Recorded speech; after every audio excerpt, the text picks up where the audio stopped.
Est-ce que les disciples de Jésus ont été confinés dans la maison jusqu'à Pentecôte?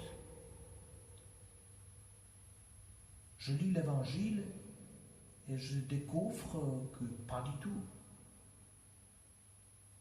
Saint Matthieu a transmis les paroles des anges aux femmes. Venez voir l'endroit où il reposait.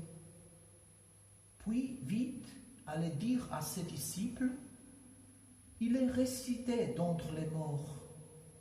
Et voici qu'il vous précède en Galilée. Là, vous le verrez. Saint Marc aussi a transmis les paroles des anges. Allez dire à ses disciples et à Pierre, il vous précède en Galilée. Là, vous le verrez, comme il vous l'a dit. Saint Luc nous raconte aujourd'hui l'histoire de 10 disciples qui vont à Emmaüs. Alors, les disciples ne sont pas confinés, mais est-ce qu'ils sont sortis? Saint Jean a rapporté, le soir venu en ce premier jour de la semaine, alors que les portes du lieu où se trouvaient les disciples étaient verrouillées par crainte de Juifs. Oui, ces 2 disciples dont parle l'Évangile d'aujourd'hui, ils sont partis, mais pas pour proclamer la résurrection de Jésus. Au contraire, il semble qu'ils s'enfuissent de Jérusalem. Tous les 2 qui vont à Emmaüs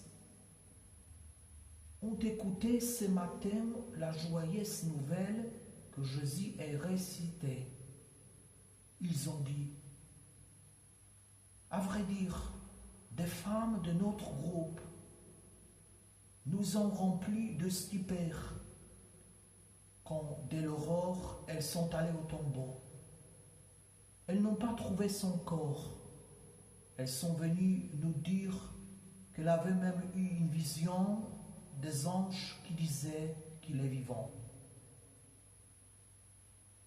Mais cette nouvelle n'a pas réveillé en eux la joie et l'espérance.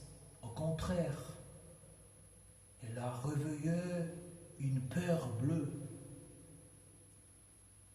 Alors, les disciples peuvent sortir au dehors, contrairement à nous, mais ils sont paralysés par la peur, la tristesse, le désespoir.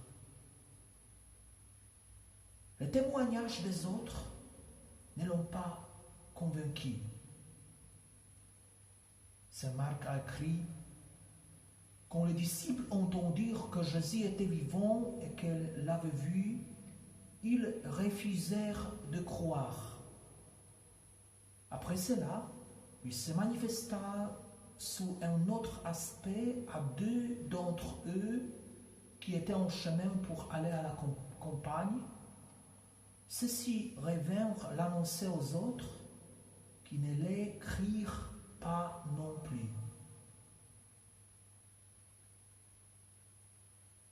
Tout a changé, vraiment, après la rencontre personnelle avec Jésus.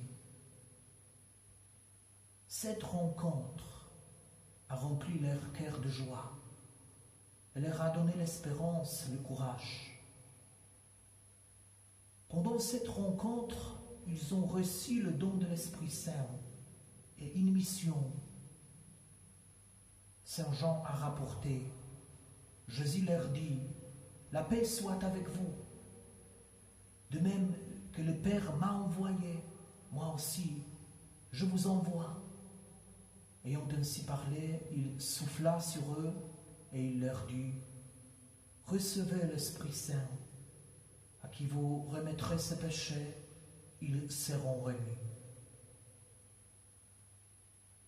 Ce sont les fruits de la rencontre avec Jésus ressuscité, la paix, le pardon, le don de l'Esprit Saint.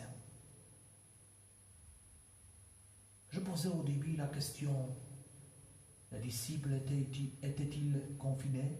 Non, mais ils étaient fermés. Nous sommes confinés, mais si nous rencontrons Jésus, nous ne devons pas être fermés. Mais quelles étaient les conditions de cette rencontre avec Jésus? Pourquoi les disciples qui vont à Emmaüs n'ont-ils pas pu reconnaître Jésus? Pourquoi leurs yeux étaient-ils empêchés de le reconnaître? Nous pouvons chercher la réponse à ces questions dans les paroles de Jésus. Esprit sans intelligence, quand votre cœur est long à croire tout ce que les prophètes ont dit, ne fallait-il pas que le Christ s'offrisse là pour entrer dans sa gloire? Ce qui les empêche de reconnaître Jésus, c'est l'expérience de la souffrance, l'expérience de la mort du Seigneur, l'expérience de la croix. Ils ne peuvent pas accepter l'humiliation de Jésus. Ils ne peuvent pas comprendre qu'il était abandonné, anéanti, rejeté, trahi. Cela ne correspond pas à leur espoir. Ils ne peuvent pas accepter qu'il fallait que le Christ s'offrisse là. Il n'y aurait pas de résurrection de Jésus sans sa mort, sans sa croix. Il n'y aura pas de résurrection pour nous sans notre mort, sans notre croix. C'est la condition de la rencontre avec Jésus. Accepter, pas seulement que Jésus soit ressuscité et victorieux, mais accepter aussi son chemin vers la résurrection, le chemin de croix. Certainement, Jésus a expliqué aux disciples en chemin vers Emmaüs ces paroles d'Isaïe. En fait, c'était nos souffrances qu'il portait, nos douleurs dont il était chargé.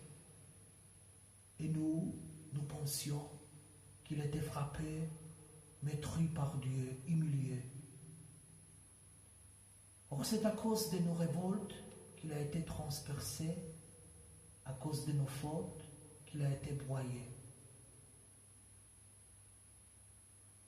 Les disciples ont dû comprendre qu'il fallait que le Christ souffrisse là. Ils ont dû comprendre que sur la croix, Jésus se unit à nos souffrances. Il a compati avec nous. Sur la croix, il nous a montré son amour. Il a voulu nous convaincre, nous qui souffrons maintenant, que son amour est authentique. C'est pour cela que d'abord, il a montré aux disciples son côté transpercé, les plaies, les blessures sur ses mains et ses pieds. Thomas avait raison en voulant toucher les plaies de Jésus, mettre la main à son côté. Cela lui a donné la certitude qu'il a rencontré vraiment Dieu qui l'aime, Dieu qui a donné sa vie pour lui. Maintenant, la croix de l'épidémie, la croix de la solitude, la croix de la souffrance, l'expérience de la mort peuvent nous accabler, désespérer, décourager.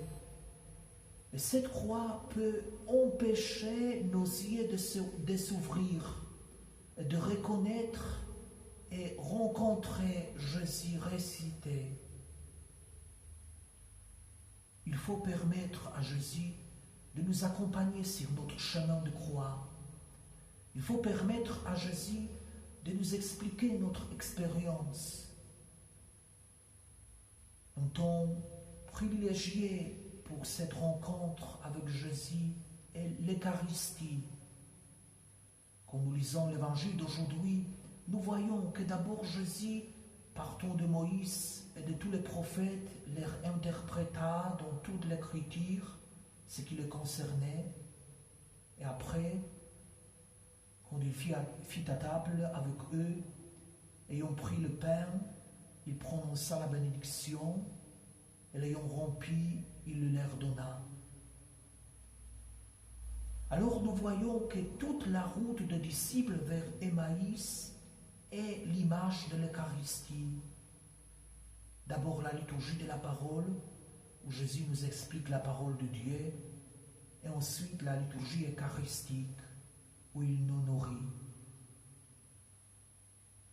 Si l'expérience de la maladie et de la mort nous empêche de rencontrer Jésus ressuscité, l'Eucharistie est un espace privilégié où nous pouvons surmonter notre peur, notre désespoir.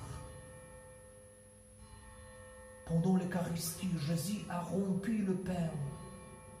Jésus est un pain rompu. Cela signifie qu'il donne sa vie, qu'il s'offre pour nous, qu'il souffre, qu'il passe par la mort pour ressusciter. Pendant l'Eucharistie, Jésus nous permet de toucher ses plaies, ses plaisirs. Il nous permet d'entrer dans son cœur transpercé. Je vous encourage à participer chaque jour à l'Eucharistie en profitant des médias, de la télévision, de la radio.